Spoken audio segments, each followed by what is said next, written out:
AZAYA was not always of the mortal world. She remembered a home made of clouds and starlight, a place where celestial beings danced in the sky.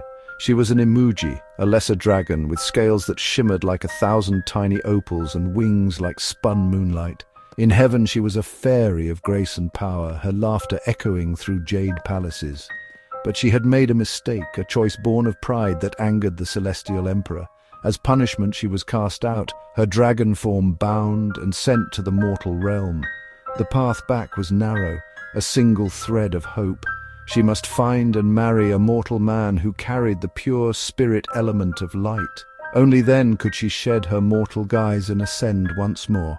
Her heart ached with a deep, quiet longing for her lost home. The bustling streets of the human world felt loud and chaotic compared to the serene harmony of the heavens. Every sunrise reminded her of the golden gates she could no longer enter, and every starry night was a painful echo of the celestial river she used to swim in. She carried her exile like a heavy, invisible cloak, a secret sorrow that she hid behind a gentle smile. She promised herself she would find this man of light, not just for her own redemption, but to prove she was worthy of the home she had lost. The desire to return was a constant whisper in her soul, a guiding star in the darkness of her new life. She landed in a world vibrant with colors and sounds she had never known. The scent of spices, the texture of woven silks, the chorus of human voices. It was all overwhelming, yet strangely beautiful. She chose the name AZAYA, a name that felt like a new beginning, a delicate flower blooming in unfamiliar soil. She learned to walk among mortals, to speak their languages, and to understand their complex emotions of joy, sorrow, and love. Though she missed the celestial realm with every fiber of her being, a small part of her was curious about this new world, a world where every day was an adventure, a lesson in what it meant to be truly alive. With all its imperfections and wonders, her mission was clear, but the path was not. How was one to find a soul of pure light in a world filled with so many shadows? She did not know what this man would look like or where he would be. All she had was the ancient prophecy whispered to her as she fell from the heavens. She had to trust in destiny, in the unseen threads that connect all beings. And so, with a heart full of hope and a past shrouded in celestial mystery, AZAYA began her journey. She would search every city, every village, until she found the light that would guide her back home, never suspecting that her journey would teach her more about herself than she ever imagined. To survive and search, AZAYA needed a way to blend in. She discovered the world of theatre, a place where stories were told and identities could be worn like costumes.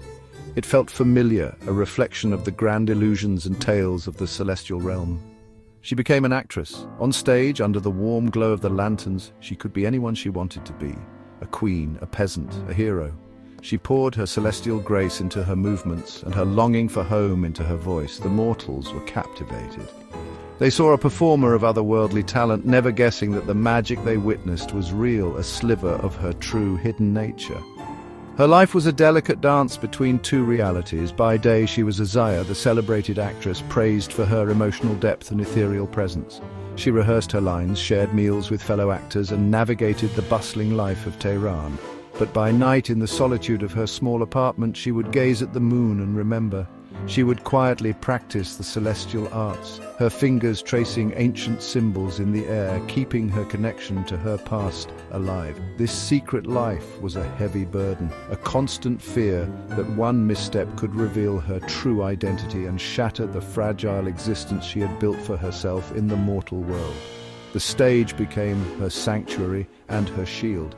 It allowed her to express the deep emotions she kept locked away, the sorrow of her exile, the hope for redemption, the confusion of living in a world not her own. When she played a character yearning for a lost love, she was really yearning for the heavens. When she portrayed a hero on a difficult quest, she was channeling her own search for the man of light. Her performances were so powerful because they were true. The audience wept and cheered, moved by stories that were more real than they could ever know, feeling the echoes of her celestial heart without understanding their source. Despite her success, a profound loneliness settled within her. She was surrounded by admirers, yet no one knew the real AZAYA. No one knew the Imugi dragon fairy who missed the feeling of wind beneath her wings. She longed for someone to see past the actress, past the mortal facade, and understand the truth of her soul. She wondered if she would ever find someone she could trust with her secret, or if she was destined to live behind a mask forever. Her fame grew, but so did the distance between her and the people around her, making her quest for the man of light feel even more urgent and more impossible. In the heart of Tehran lived Qasim, the city's esteemed prime minister. He was a man known not for his power, but for his wisdom and kindness.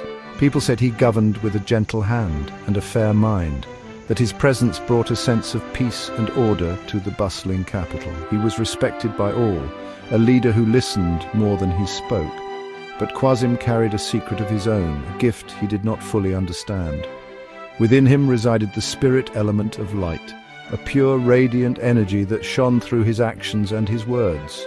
It was a light that drew people to him, a warmth that made them feel safe and seen. Qasim first saw AZAYA perform on a cool evening under a sky full of stars. He had come to the theatre seeking a moment of respite from his duties, but he found something much more. As he watched her on stage, he felt a strange connection, a pull towards her that was unlike anything he had ever experienced. It was not just her beauty or a talent that captivated him. It was an inner radiance he recognized, a light that seemed to call to the light within himself. He felt as though he was looking at a kindred spirit, a soul that understood the world in the same way he did. He knew with a certainty that settled deep in his bones that he had to meet her. Their first meeting was quiet and simple, away from the crowds and the stage. Qasim did not approach her as a powerful minister, but as a man genuinely moved by her art. He spoke not of her fame, but of the emotions she conveyed, the stories she brought to life. AZAYA, accustomed to flattery and shallow praise, was taken aback by his sincerity. In his presence she felt a strange sense of calm, a feeling of being understood without having to speak a word. The light within him was a gentle, steady warmth that soothed the ache of her exile. For the first time she wondered if this could be him, the man she was destined to find. Qasim was a man of deep respect and patience. He sensed there was more to AZAYA than she revealed, a hidden depth and a secret sorrow. He never pushed her to share more than she was comfortable with, instead offering his unwavering support for her and her career. He admired her strength and her passion for acting, seeing it not as a frivolous pastime, but as a noble art. He let her know that he valued her for who she was, not for who she could be for him. This gentle acceptance was a powerful gift, allowing AZAYA the space to consider her own heart and making her wonder if returning to heaven was truly the only path to happiness.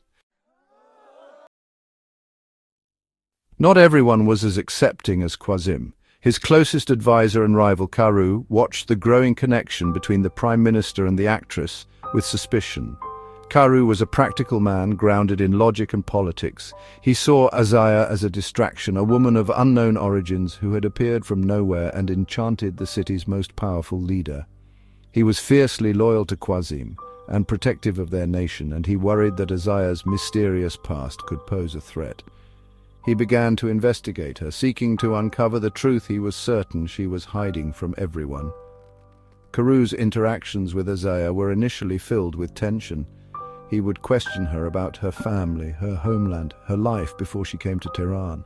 His inquiries were sharp and direct, a stark contrast to Qasim's gentle curiosity. AZAYA, skilled at guarding her secrets, answered his questions with graceful deflections, revealing nothing of her celestial heritage. Yet, beneath Karu's skepticism, she sensed something else, a genuine concern for Qasim. She also saw a flicker of admiration in his eyes when he thought she wasn't looking, a grudging respect for her intelligence and her ability to hold her own against his probing. One day, seeking to understand her better, Karu confronted AZAYA directly, accusing her of manipulating Qasim for fame or fortune. In that moment, instead of anger, AZAYA felt a wave of sadness. She decided to tell him a small piece of her truth, not the celestial part, but the story of being an outsider searching for a place to belong. She spoke of her loneliness and her desire to build a life on her own terms. Her vulnerability surprised Karu. He saw not a cunning manipulator, but a strong, lonely woman navigating a difficult world. His doubt began to soften, replaced by a nascent seed of empathy and respect. This conversation marked a turning point. Karu's skepticism did not vanish entirely, but it transformed into a protective curiosity. He started to see AZAYA not as a threat, but as a complex individual. He even found himself beginning to love her, not in the same way as Quasim, but with a deep protective affection. He became an unlikely friend, a grounding force who challenged her and kept her connected to the mortal world. His friendship, born from doubt, became an unexpected anchor for AZAYA, proving that even those who begin as adversaries can become pillars of support on the journey of life. As AZAYA's bond with Quasim deepened, the path back to heaven seemed to open before her. The light in his soul resonated with her celestial essence, and she knew with certainty that he was the one. Marrying him would fulfill the prophecy and allow her to return to her home among the stars. The thought filled her with a rush of joy and relief. The long years of exile could finally come to an end. She imagined shedding her mortal form, her shimmering wings unfurling as she ascended into the sky, leaving the noise and struggles of the human world behind forever. The pull of her true home was stronger than ever, a sweet song calling her name. Yet a new and unexpected feeling had taken root in her heart. Her life in the mortal realm was no longer just a period of waiting. It had become real, filled with purpose and connection. She had found a passion in acting, a way to touch the hearts of others with her stories. She had built friendships, especially the surprising and steadfast one with Karu, who grounded her in reality. And then there was Quasim. Her affection for him was no longer just about a celestial mission. She had grown to love him for the man he was, for his kindness, his wisdom, and the gentle way he looked at her. The choice was no longer simple. To return to heaven meant leaving everything and everyone she had come to love behind. She would have to abandon her career, a source of immense pride and fulfillment. She would have to say goodbye to Karu, her loyal friend and confidant. Most painfully, she would have to leave Quasim. While marrying him was the key, the prophecy never said he could join her. She would gain her paradise, but lose the man who had shown her the beauty of the mortal world. Her heart was torn in two, caught between the home she had lost and the home she had found. This internal conflict became her greatest performance, though it was one no audience ever saw. She would spend long nights weighing her options, her thoughts a whirlwind of what-ifs. If she stayed, would she forever feel the ache of her exile, a fairy trapped on the ground? If she left, would the memory of her mortal life haunt her celestial peace? The Imugi dragon fairy who had once only dreamed of returning to the sky now found herself looking at the earth with love and longing. The journey to find her way back had led her to a crossroad, and she did not know which path to take. The possibility of a marriage between AZAYA, a celebrated actress, and Quasim, the Prime Minister, stirred the city. While many were charmed by the romance, it also brought significant challenges. The traditions of Tehran were ancient and deeply respected. A prime minister was expected to marry a woman from a noble, well-known family, someone who understood the intricate dance of politics and social custom. AZAYA, with her mysterious past and a profession considered unconventional for a woman of high standing, did not fit this mold. Whispers and doubts began to circulate among the city's elite, questioning her suitability.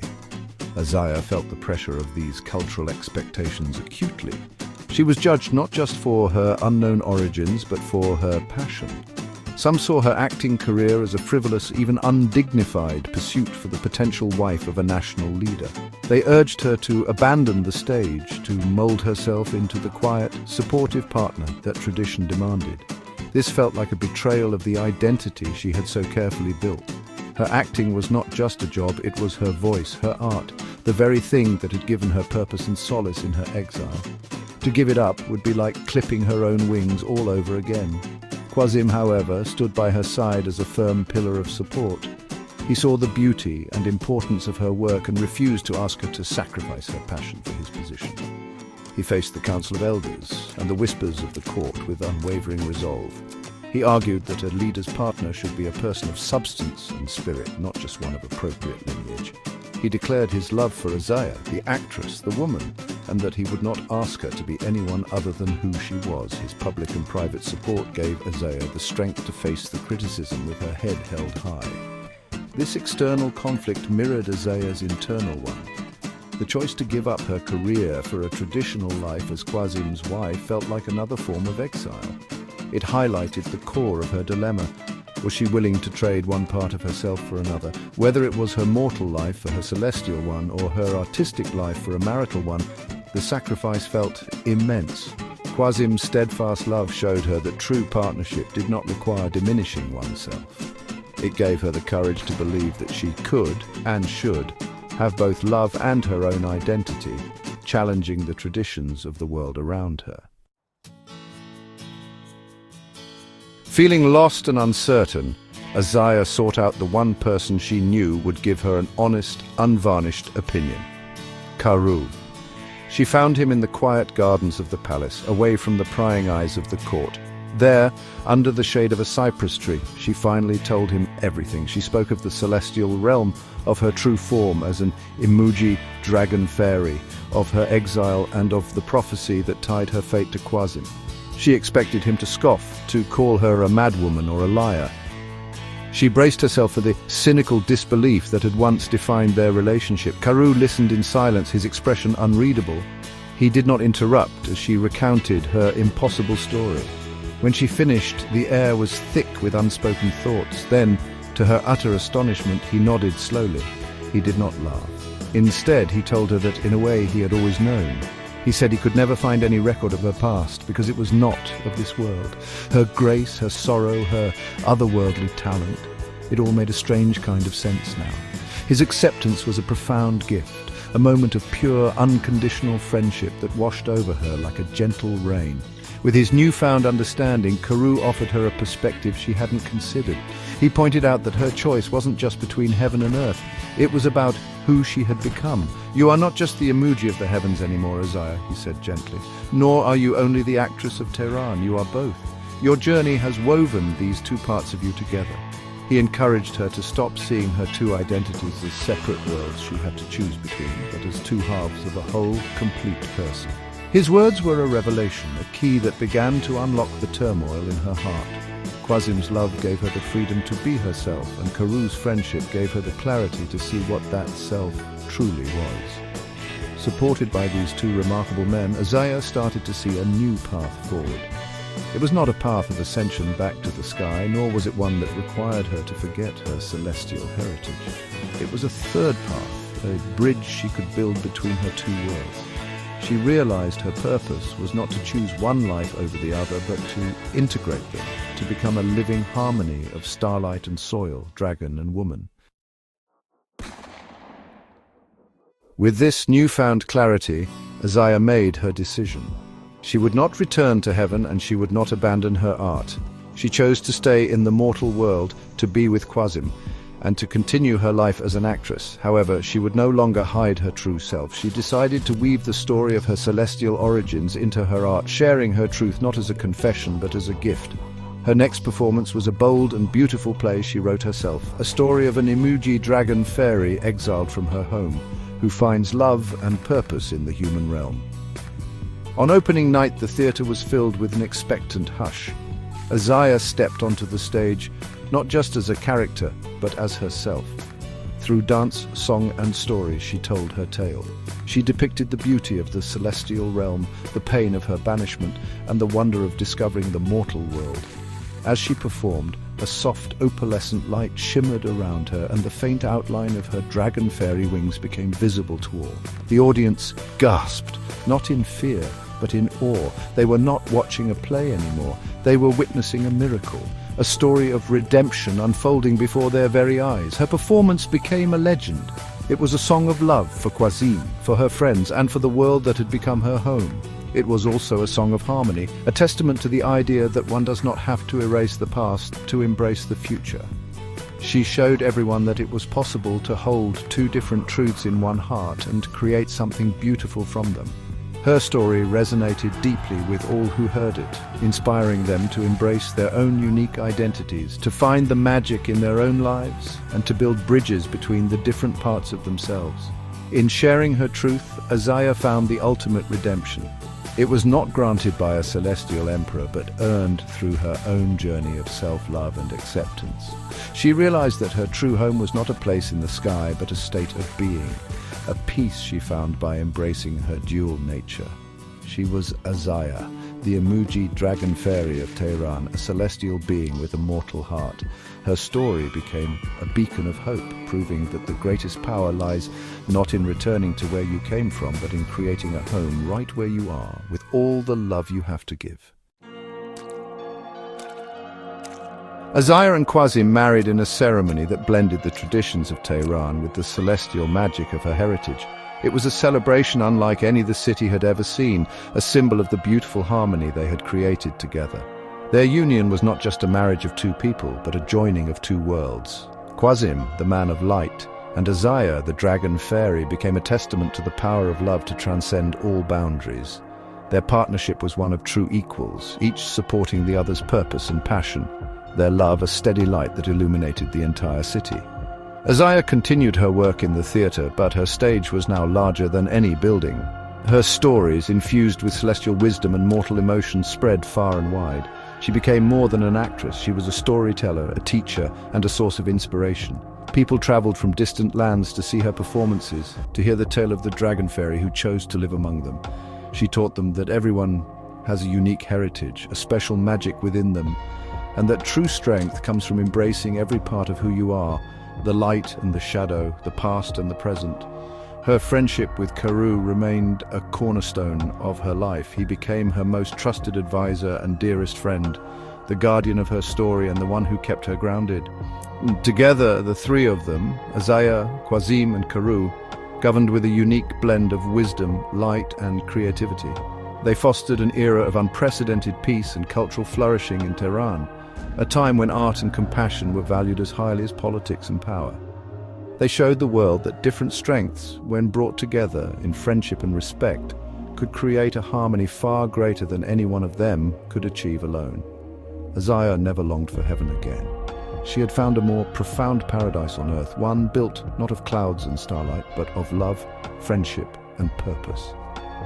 Her journey, which began as a quest for redemption, had transformed into a story of self-discovery and empowerment. The Imugi dragon fairy had not just found her way back to her home, she had created a new one, a place where she was wholly and completely herself. And in doing so, she became a living legend, her life a beautiful song of how embracing all that you are is the truest way to find your wings and fly.